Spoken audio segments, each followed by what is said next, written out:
The twin moons of Arenthia cast long, silver shadows across the palace gardens.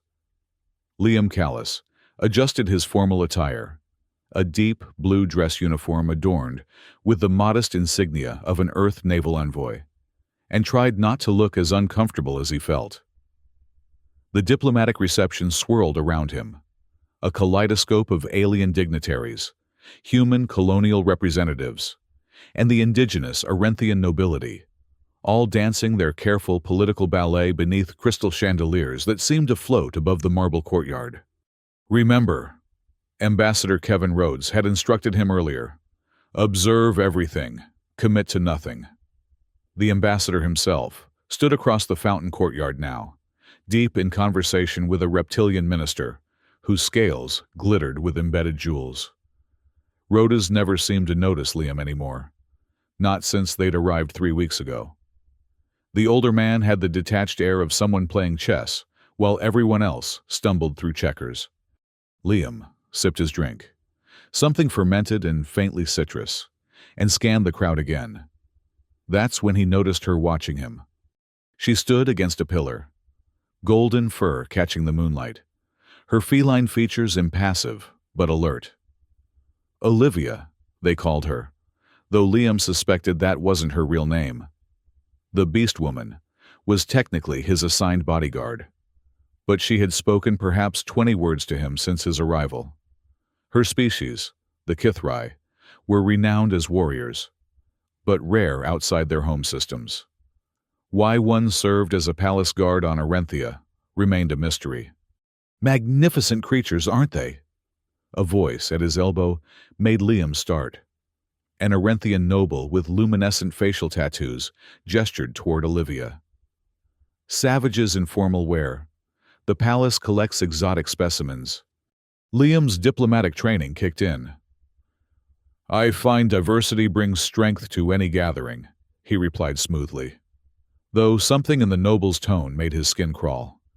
The noble laughed. You humans, always finding virtue in necessity. He drifted away before Liam could respond. A chime rang out across the garden, signaling the transition to the evening's formal proceedings. Liam made his way toward the central fountain, an elaborate array of water sculptures depicting the founding of Arenthia's first interstellar coalition. The water caught the light of the twin moons, creating prisms that danced across the gathered dignitaries. He noticed Olivia moving too, her path converging with his, her amber eyes fixed on something beyond him. A whisper of instinct made him slow his steps. She'd never approached him directly before. Their eyes met across the thinning crowd. Something flashed in her gaze. Urgency? Warning? 3 things happened in rapid succession. Olivia lunged toward him, covering the distance between them in a heartbeat. Strong hands seized his shoulders, and Liam felt himself lifted bodily from the ground. And then he was flying through the air. His surprised cry cut short as he crashed into the central fountain, water enveloping him in a shocking cold embrace. 1 second later, the world exploded. The detonation tore through the exact spot where he had stood. Marble fragments shot skyward. Screams pierced the night. Through the water, streaming down his face, Liam saw bodies thrown like rag dolls, saw the perfect geometry of the garden become chaos. He floundered out of the fountain, gasping, his sodden uniform weighing him down. Smoke choked the air. Emergency klaxons began to wail. Where was Olivia? Where was Rhodes? His diplomatic training offered no protocol for assassination attempts. A golden blur materialized from the smoke. Olivia, her formal attire torn, blood matting the fur on one arm. She seized his wrist without a word and pulled him away from the fountain, away from the screaming crowd, toward a service entrance nearly invisible in the garden wall. Wait, Liam stammered. We should... Quiet. Her voice was low, husky, with an accent he couldn't place. They're still watching. Who's watching? What's happening? But she yanked him forward, her strength brooking no argument. The hidden door slid open at her touch, revealing a narrow passage, illuminated by strip lighting. Behind them, The garden descended further into pandemonium. Security drones were deploying, their searchlights cutting through smoke. Palace guards shouted contradictory orders. "Ambassador Rhodes," Liam began. "Is not your concern." Olivia pulled him into the passage, the door sealing behind them with a pneumatic hiss. "That bomb was meant for you." The words hit Liam like a physical blow. "For me? I'm nobody, just an envoy." "Somebody thinks otherwise." She released his wrist, but gestured for him to follow. "Stay close. The palace will lock down within minutes." They moved swiftly through the service corridor, their footsteps echoing on metal grating. Liam's mind raced to catch up with his body. He was alive only because this alien had thrown him into a fountain. Why? What possible reason would anyone have to target a minor diplomatic functionary? Ahead, the corridor branched. Olivia chose the left path without hesitation, her movements fluid despite her injury. "Where are we going?" Liam asked, forcing his voice to remain steady. "Somewhere they won't look immediately." She glanced back at him, those amber eyes assessing. "Can you run?" Before he could answer, the corridor behind them filled with light. A mechanized voice boomed, "Halt by order of palace security." Olivia cursed in a language Liam didn't recognize. "Now you run," she said, and bolted down the corridor. Liam ran. The security drone pursued them, its hovering form emitting pulses of scanning light. "Identify yourselves," it demanded. Olivia whirled mid-stride, drew something from her belt, and flung it toward the drone. The small object attached to the machine's chassis with a metallic clink. Sparks erupted, and the drone crashed to the grating, its lights flickering out. "EMP charge," she explained, already moving again. "Won't stop the others for long." They burst through a door into what appeared to be a maintenance bay for garden equipment. Mechanical harvesters and atmospheric regulators sat in neat rows. Olivia headed straight for a wall panel, her clawed fingers working the controls with practiced ease. "Why are you helping me?" Liam gasped, bent over, hands on knees, dripping fountain water onto the polished floor. Olivia's ears flattened against her skull. "Because I was hired to protect you. Human." "By whom? Ambassador Rhodes?" Something like a snarl crossed her features. "Not Rhodes." She turned back to the panel, which slid open to reveal a small arsenal of weapons. She selected a compact pistol and offered it to Liam. He stared at it. "I'm a diplomat, not a soldier." "Tonight you're a survivor," she countered. But when he still hesitated, she tucked the weapon into her own belt. "Fine. Stay behind me."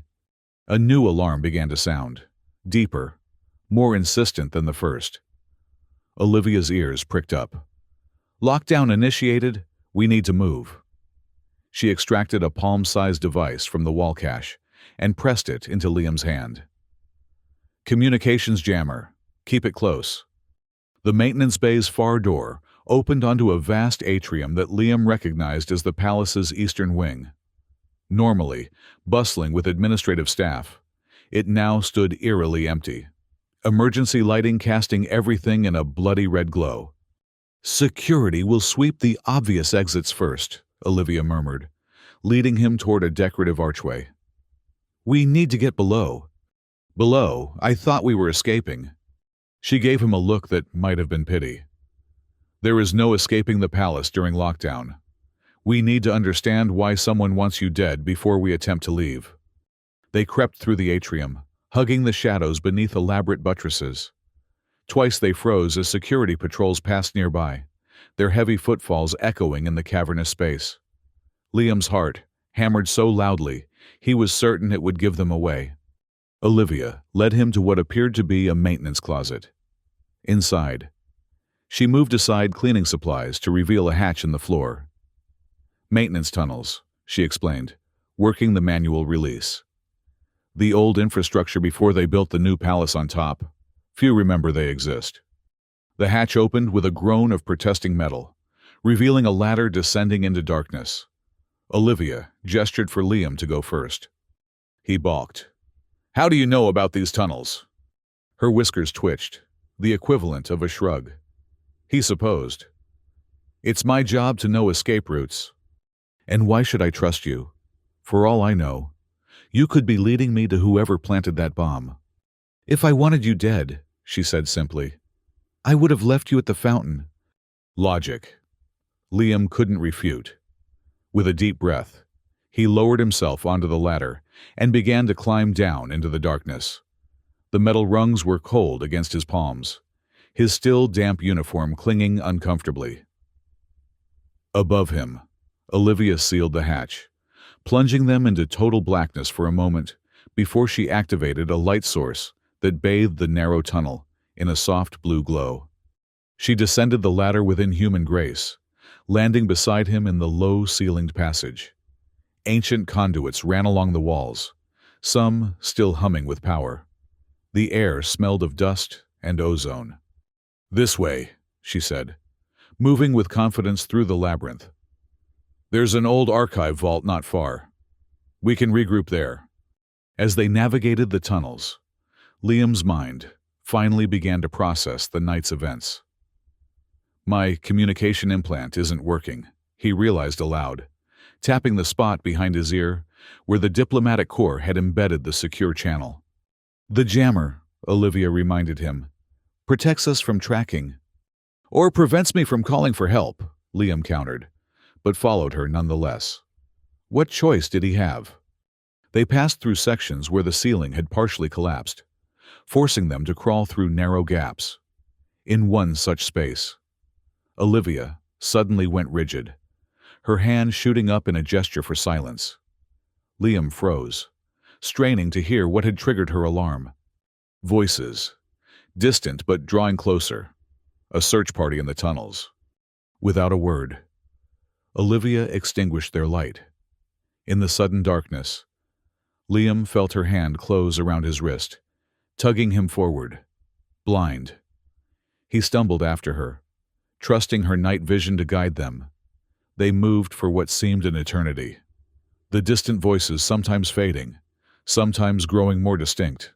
Finally, Olivia stopped. Metal scraped against metal, a door being opened. She pulled Liam through, and the sound of the search party was abruptly muffled as the door closed behind them. Light returned, dimmer this time, amber rather than blue. They stood in a vast chamber lined with data storage units, ancient by modern standards. Dust motes danced in the light beams. The old archive, Olivia explained, moving toward a central console. Before the diplomatic corps arrived, before the trade agreements, this place holds Arenthia's unfiltered history. Liam looked around in wonder. Does Ambassador Rhodes know about this place? Rhodes knows many things, Olivia said cryptically, her claws tapping across the console's interface. But not everything. The archive hummed to life, holographic displays flickering in the dusty air. Olivia navigated through file structures with the speed of someone intimately familiar with the system. What are we looking for? Liam asked, approaching the console. Proof. She didn't elaborate, her attention fixed on the scrolling data. After several minutes of searching, she inserted what appeared to be a data crystal into the console. This might explain why someone wants you dead. A holographic display materialized above the console. A recorded meeting between Ambassador Rhodes and several figures Liam didn't recognize. The timestamp indicated it had occurred 3 days before. The envoy's death will serve as the perfect catalyst, Rhodes was saying, his familiar voice now chilling in its calculation. Earth will blame Arenthia's security failures. Arenthia will investigate human factions. The resulting tension will collapse the trade negotiations. And your corporation benefits how exactly? Asked one of the shadowy figures. Rhodes smiled, an expression Liam had seen many times, but never with such nakedness. War profiteering is an ancient human tradition. My friend, my backers have significant investments in military technology that both sides will be scrambling to acquire. The recording continued, detailing the planned assassination, Liam's assassination, and the carefully orchestrated political fallout that would follow. Earth and Arenthia, longtime allies with occasional friction, would be pushed to the brink of war. And behind it all, Rhodas and his mysterious corporate backers would reap the profits. When the recording ended, Liam found himself gripping the edge of the console, knuckles white. "My own ambassador," he whispered. "My own people." "Not all your people," Olivia said, retrieving the data crystal. "Just the ones who see war as a business opportunity." Liam looked at her. Really looked at her for the first time. The golden fur, the proud bearing, the eyes that held both ferocity and intelligence. "Who are you really? Who hired you to protect me?" She hesitated, an internal debate visible in the twitch of her whiskers. "Let's just say there are factions within both our governments who prefer peace to profit." She pocketed the crystal. "This evidence needs to reach the right people. But first, we have to get out of the palace. Alive." "And how exactly do we do that during lockdown?" A ghost of a smile played across Olivia's feline features. "We make some noise." She led him to the far side of the archive, where another door opened, onto a different section of the maintenance tunnels. These were better preserved, with functioning light strips illuminating their path. "The palace observatory connects to an old communication relay," Olivia explained, as they moved swiftly through the passage. "It was designed for astronomical data transmission, but we can modify it to broadcast the recording across multiple secure channels simultaneously. Too many for Rhodes's people to block." "You've planned for this," Liam realized. "I've planned for many contingencies. This was not the most likely scenario." They climbed upward through the tunnel system, the air growing fresher as they ascended. Liam's diplomatic training included basic physical fitness, but he found himself struggling to match Olivia's tireless pace. His once immaculate uniform was now a disaster of fountain water, sweat, and tunnel grime. They reached a juncture where 3 passages converged. Olivia paused, her ears swiveling to catch sounds beyond human hearing. "Palace security has established a perimeter around the explosion site," she reported. "They're treating you as a person of interest, possibly the bomber himself." Liam's stomach lurched. "They think I bombed my own reception?" "It's a convenient narrative for Rhodes, the unstable human envoy, radicalized against alien cooperation." "But you saved me, you can tell them." "My word against an Earth ambassador? A Beastwoman against a human diplomat?" Her tone made the outcome of such a contest clear. Before Liam could respond, a tremor ran through the tunnel. Dust sifted down from the ceiling. "What was that?" he asked. Olivia's expression darkened. "A second explosion. They're creating a distraction, escalating the emergency." She grabbed his arm. "We need to hurry." They emerged from the tunnels into what appeared to be a storage room adjacent to the palace's grand observatory. Through a doorway, Liam could see the observatory's main attraction, an enormous glass dome revealing Arenthia's star-filled sky and the twin moons now high overhead. Olivia sealed the tunnel entrance behind them and moved to the storage room door, peering cautiously into the observatory beyond. "Empty," she reported. "Security is focused elsewhere, but not for long." The observatory housed cutting-edge astronomical equipment, alongside ceremonial artifacts from Arenthia's long history of stargazing. At its center stood a massive telescope, currently retracted into its housing beneath the glass dome. Around the telescope's base, control consoles formed a circular array. Olivia headed straight for a particular console, one marked with symbols Liam didn't recognize. "This connects to the old relay system," she explained, her fingers dancing across the interface. "Predates the modern communication grid. Harder to monitor or block." Liam watched her work, amazed at her technical knowledge. "For a bodyguard, you're remarkably well-versed in archaic communication systems." She didn't look up. "For a diplomat, you're remarkably willing to commit treason." It's not treason to expose corruption, Liam argued, then paused. Is it? A sound at the observatory's main entrance made them both freeze. Olivia's hand went to her weapon, but the door opened before she could draw. A figure slipped inside. Humanoid, but definitely not human, with mottled gray skin and 4 eyes arranged in a diamond pattern. The newcomer saw them and immediately raised empty hands in a universal gesture of peace. Easy, the stranger said in accented standard. I'm not here to fight. Rasha, Olivia said, not lowering her weapon. I didn't call for extraction. The gray-skinned alien, Rasha, shrugged. Plans change when bombs start exploding. Is this the package? 4 eyes blinked in Liam's direction. I'm not a package, Liam protested. I'm a person, a diplomat. He's a witness, Olivia corrected, with evidence of conspiracy at the highest levels. Rasha whistled, a sound like escaping steam. Bigger than we thought. Then, good thing I brought this. The alien produced a small device from a pocket and tossed it to Olivia, who caught it one-handed. Quantum encryption module, she explained to Liam, will help secure our broadcast. Our broadcast, Rasha echoed. I came to extract you, not start an interstellar incident. Change of plans, Olivia said, turning back to the console. Help me configure this relay or get out of our way. Rasha sighed dramatically. The things I do for old debts. The alien joined Olivia at the console. You realize this makes us fugitives in at least 3 jurisdictions? Add it to my tab, Olivia replied, her focus on the integration of the encryption module. Liam felt increasingly like a spectator in his own life or death drama. Excuse me, he interrupted, but who exactly are you? He directed the question at Rasha. Call me Mara, the alien said, apparently discarding the earlier name. Less history attached. I'm someone who owes this furball a favor, and apparently today's the day she collects.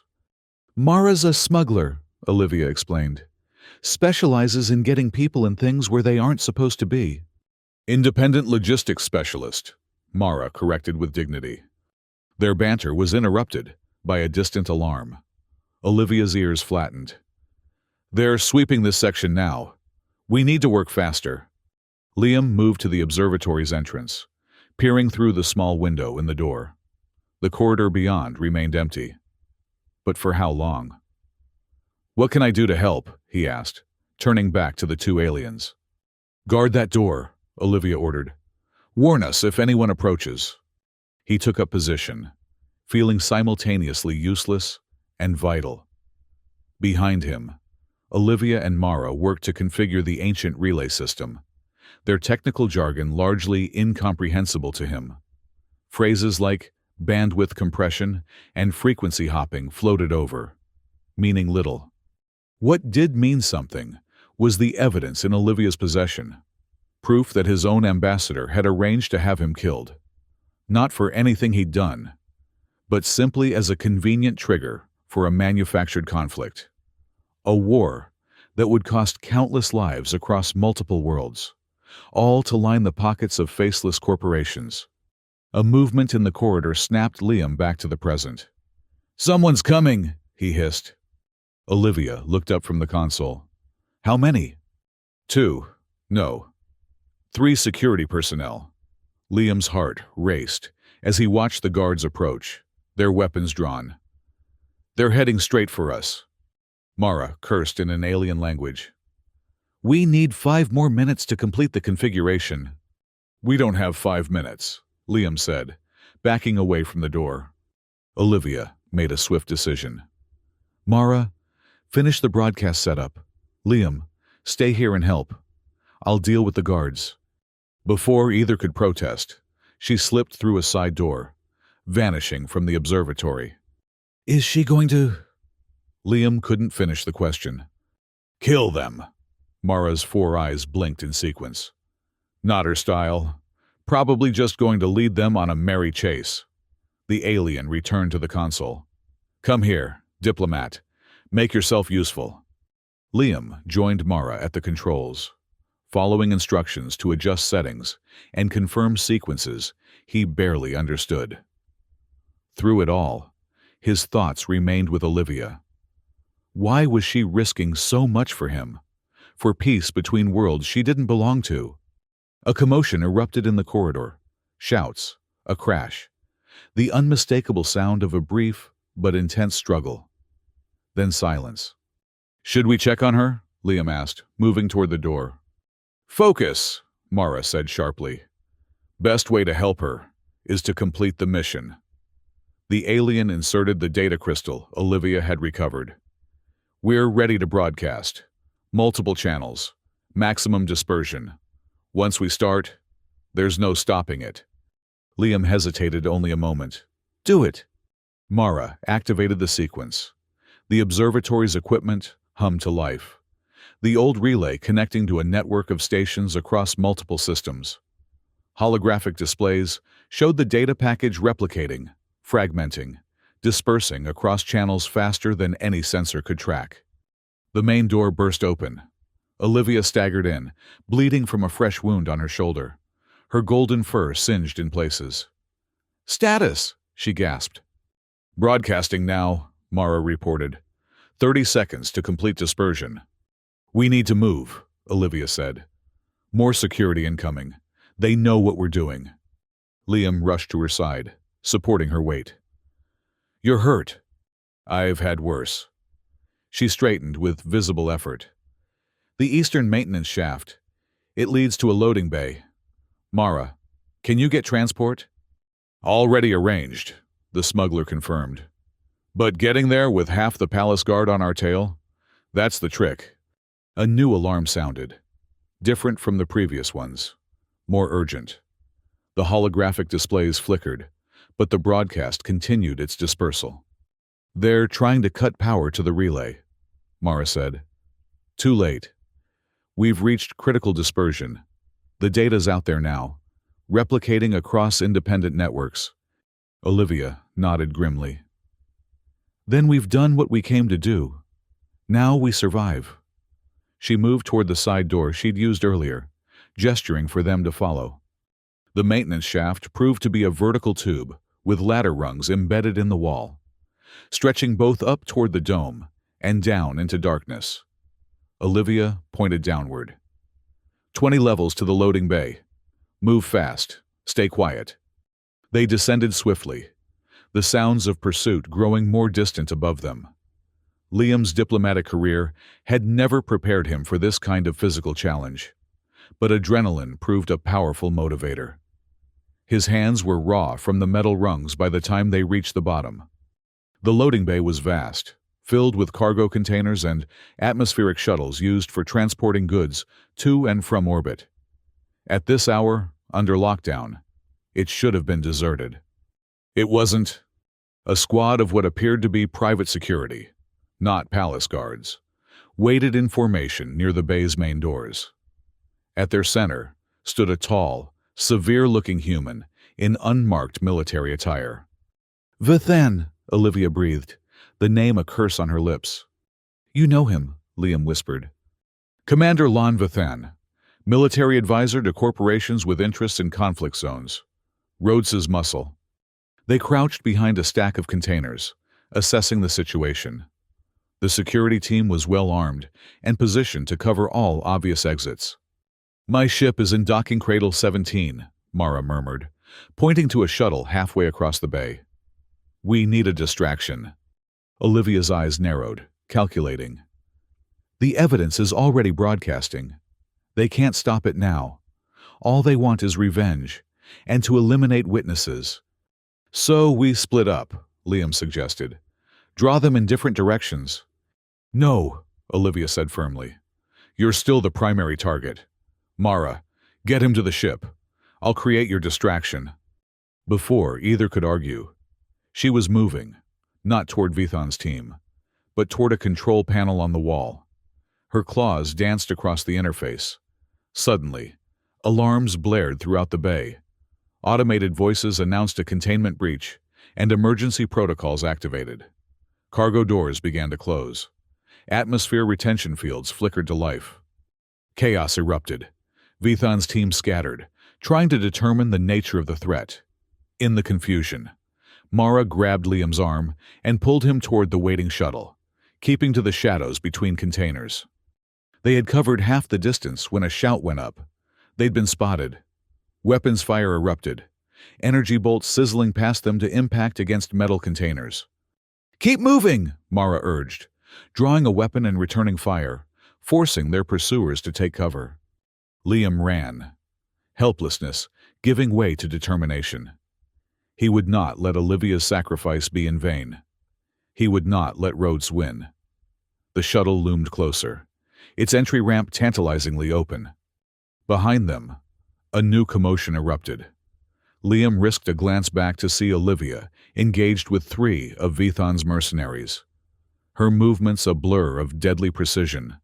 Even wounded, she was a force of nature, her species' legendary combat prowess on full display.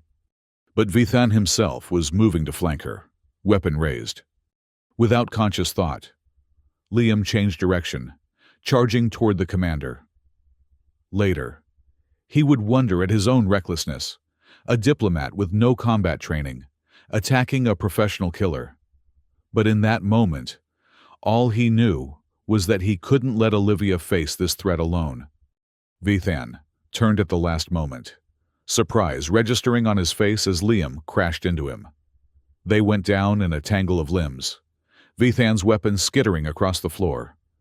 The commander recovered quickly, flipping Liam onto his back, hands going for his throat. "The diplomat grows a spine," Vithan sneered, his grip tightening.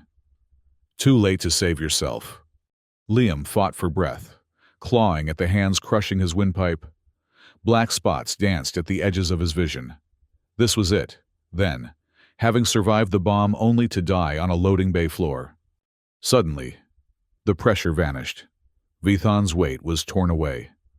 Through watering eyes, Liam saw Olivia standing over him, the commander dangling from her grip, her claws at his throat.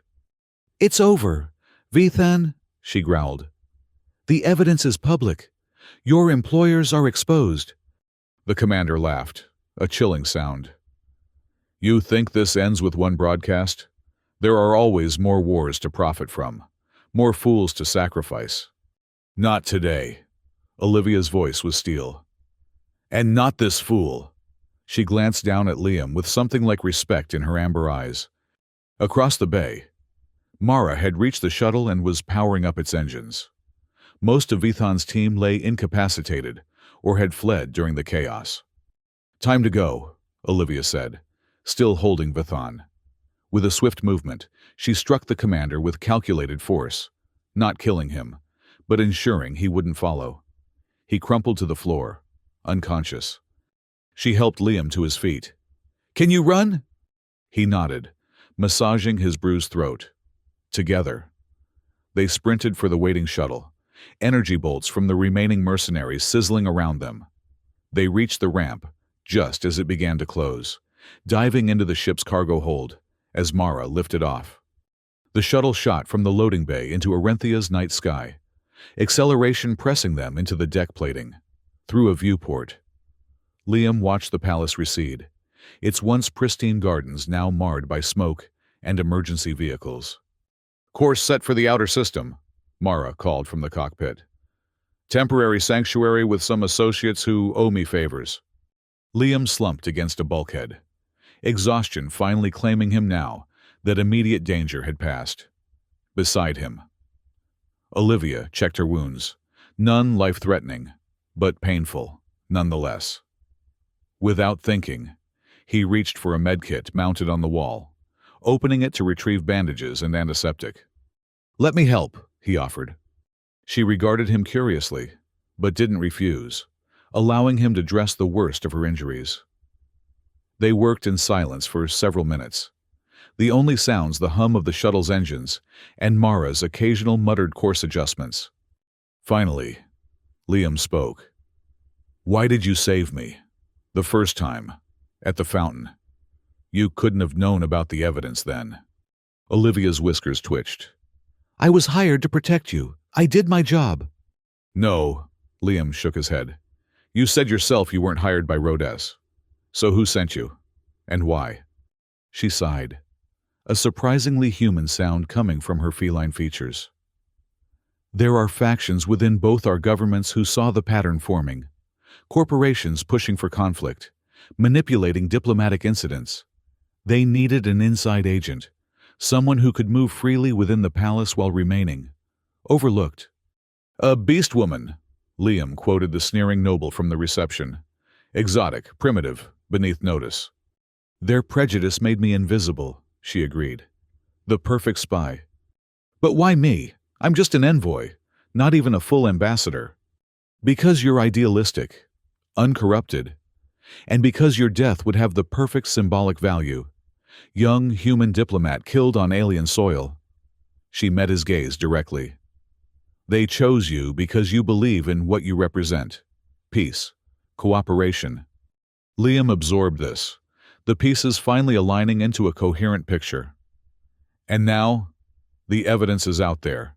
But Rhodes and his corporate backers won't simply give up. Now you're a fugitive, Mara called from the cockpit, apparently eavesdropping. We all are.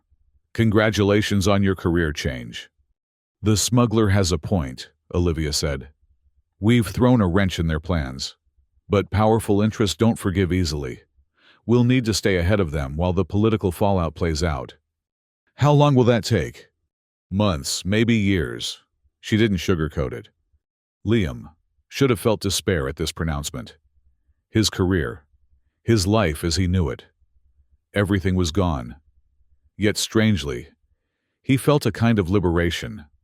The diplomatic corps had been his whole identity, but that identity had nearly gotten him killed. I always wanted to see more of the galaxy than reception halls and conference rooms, he said with a wry smile. Olivia's ears perked up, surprise evident in her expression. You're taking this better than expected.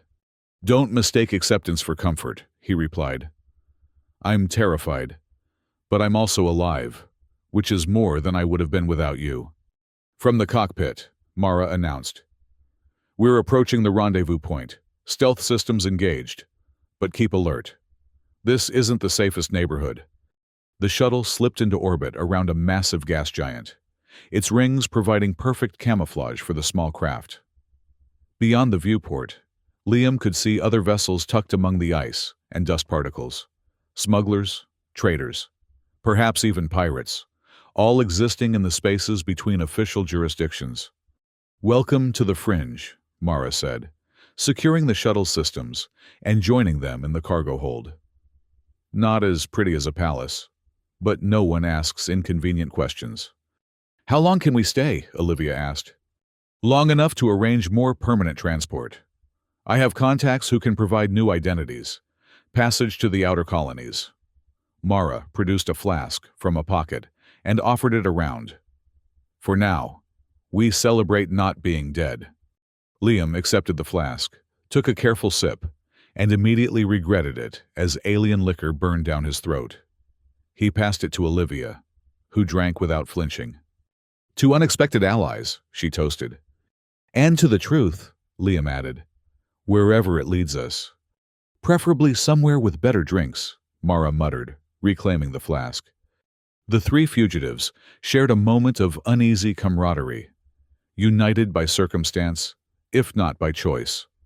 Beyond the shuttle's hull, the gas giant's storms raged in silent majesty, indifferent to the political upheavals their actions had set in motion. Later, while Mara communicated with her mysterious contacts and Olivia checked the shuttle's perimeter security, Liam found himself alone in the small vessel's observation blister. The panorama of stars stretched before him, unfiltered by Arenthia's atmosphere, pristine and eternal. Soft footfalls announced Olivia's approach.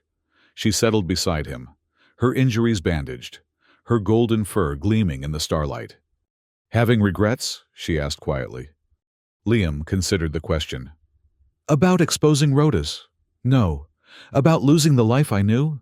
Maybe a little. The diplomatic corps was your dream? It was my purpose, he corrected. Or so I thought. Serving something larger than myself.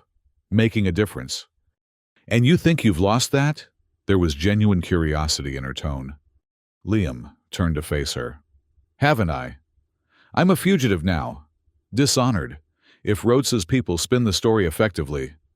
Or you're a whistleblower who sacrificed everything to prevent a war. She gestured toward the stars. Perspective matters. What about you? What happens to a spy when her cover is blown? Olivia's whiskers twitched in what he was learning to recognize as amusement. I find new cover, new missions. Protecting idealistic fools from their own governments? Someone has to. But there was uncertainty in her eyes that belied the confident words. Liam sensed a story there, but knew better than to press. Instead, he asked, Will you go back to your people, the Kithrai? A shadow crossed her features. My people have their own politics, their own factions. Some would call me a traitor for interfering in human affairs. So we're both exiles. For now. She gazed out at the stars. The broadcast will reach the Kithrai homeworlds eventually. Perhaps it will strengthen the peace faction there as well. They sat in companionable silence. The vast cosmic tableau before them, a reminder of how small their individual troubles were in the grand scheme. Mara says we'll have new transport within 12 hours, Olivia finally said. You should rest while you can. And go where? We can't run forever. No, she agreed. But we can run until the evidence takes root, until those implicated face consequences. The broadcast reached every independent media outlet in 3 systems. People will demand answers. And if they don't, if Rhodes and his corporate backers manage to bury it? Olivia's expression hardened. Then we find more evidence. We keep fighting. Would you rather surrender? The question struck Liam as fundamentally important, not just for their immediate situation, but for who he would become in this new, unexpected life. The comfortable diplomat was gone, replaced by… what, exactly? No, he said finally. I wouldn't rather surrender, but I need to know what I'm fighting for. The same thing you always were. Peace. Truth. The radical notion that people should resolve differences without killing each other. Her amber eyes held his. The causes don't change, just because the methods do. Something settled in Liam's chest. Not peace exactly, but purpose. The path ahead was uncertain, dangerous, but perhaps more honest than the one he'd left behind. I'm not a soldier, he reminded her. Or a spy, or whatever Mara is. Good, Olivia said simply. We have enough of those. What we need is someone who understands how diplomacy should work, not just how it does work. Before Liam could respond, Mara burst into the observation blister, 4 eyes wide with excitement. You need to see this, the smuggler announced, activating a holographic display. A newsfeed materialized in the air between them, showing scenes of protest outside Earth's diplomatic headquarters. Following the release of damning evidence implicating Ambassador Kevin Rhodes in a conspiracy to assassinate his own envoy and trigger interstellar conflict. A reporter was saying. Sources confirm the authenticity of the recording, which has prompted emergency sessions in both Earth Senate and the Arenthian High Council. The feed cut to footage of Rhodes being escorted into a security vehicle, his expression thunderous. Multiple corporations named in the conspiracy have seen their stock values plummet. The report continued. Meanwhile, the fate of the allegedly targeted envoy, Liam Callis, remains unknown, with some sources suggesting he may have been killed in the palace explosion, while others claim he escaped with the help of unidentified allies. Mara switched off the feed. Congratulations! You're both famous and dead. That was fast, Liam said, stunned by how quickly events were unfolding. Truth moves quickly when it's dramatic enough, Olivia observed. And a conspiracy to start a war for profit? That's as dramatic as it gets. So what now? Liam asked. Do we go back, clear my name? Mara laughed. And put yourself back in their crosshairs? Corporations have long memories and longer reach. Better to stay ghost for a while. The smuggler's right, Olivia said. The evidence is doing its work. Adding martyrs to the story won't help. Liam's diplomatic training battled with his survival instinct. But if we came forward, testified, you'd be dead before you reach the witness stand, Mara said bluntly. Some of these corporations have private armies larger than planetary defense forces. They don't leave loose ends. It was a sobering reminder of the forces they'd challenged. Liam had spent his career believing in systems, institutions, the rule of law. Now he was confronted with the reality that some powers operated beyond such constraints. Then we stay hidden, he conceded. For now. But I'm not spending the rest of my life running. One day at a time, diplomat, Mara advised, heading back to the cockpit. First step is getting you both somewhere safer than this rust bucket. When they were alone again, Olivia regarded Liam with what might have been respect.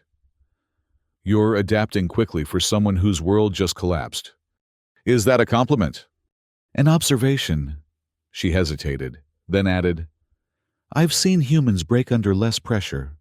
Maybe I'm just in shock, Liam suggested with a hollow laugh. Ask me again when it all sinks in. By then, we'll be halfway to the outer colonies. New identities, new lives. Together? The question escaped before he could consider its implications. Olivia's ears flicked forward in surprise. I hadn't thought that far ahead. Practical considerations, Liam hastily clarified. Safety in numbers, shared knowledge of the situation. Of course. Was that amusement in her voice? Practical considerations. Beyond the viewport, the gas giant's rings glittered like shattered diamonds. Somewhere out there, Mara's contacts were arranging their escape, their disappearance, their rebirth as different people. I never asked your real name, Liam realized. Olivia is what they called you at the palace, but my true name is unpronounceable to human vocal cords, she said, with a hint of pride. But its meaning translates roughly to she who strikes without warning. That's actually quite fitting, considering how we met. She made a sound that might have been a laugh. I prefer Olivia for now. Less conspicuous. And I'm still Liam, at least until Mara's forgers give me a new identity. Names change. People rarely do. She studied him with those intelligent amber eyes. You'll still be the same person, whatever they call you. It was strangely comforting. This certainty from someone who had known him for such a short time, who had saved his life and upended it in the same moment. Perhaps she saw something in him that he hadn't yet recognized in himself. Get some rest, she advised, rising gracefully. Tomorrow we begin the hard part. Harder than bombs and firefights? Much harder. Her whiskers twitched in that now familiar expression of amusement. Living, instead of just surviving. She left him to his thoughts and the stars beyond the viewport. Liam Callis, diplomat, conspirator, fugitive, truth-teller, whatever he was now. He was alive to find out. Thanks to an alien who had thrown him into a fountain before a bomb could take his life. Sometimes salvation came in the strangest forms. Hours later, as Mara's promised transport arrived, a nondescript freighter, with hidden compartments and a captain who asked no questions, Liam found himself standing with Olivia in the shuttle's airlock, preparing to board. Ready? She asked. He took one last look at the stars, at the vastness that had once seemed so orderly from diplomatic observation lounges, now revealed as wild and unpredictable. As ready as I'll ever be. Side by side, the human diplomat and the alien warrior stepped through the airlock, into an uncertain future shaped by the choices they had made and the truths they had revealed. Behind them, the palace of Arenthia and all it represented receded into memory. Ahead lay the uncharted territories of exile, of purpose discovered in chaos, of bonds forged in fire. The freighter's engines rumbled to life, carrying them away from the gas giant's orbit, away from the scene of their rebellion, toward whatever awaited those who dared to challenge the powerful. In the ship's common area, Mara spread out a star chart, pointing to remote systems where they might find temporary refuge. Olivia leaned forward, her golden fur catching the light, offering tactical assessments of each option. Liam watched them both. These unlikely allies circumstance had given him, and felt something unexpected stir in his chest. Not regret, not fear, something rarer and more valuable. Hope. The freighter accelerated into the darkness between stars, carrying its cargo of fugitives and truth. And if the powerful forces they had exposed were hunting them even now, well, they would face that too. Together. After all, they had already survived a bomb. The rest was just details.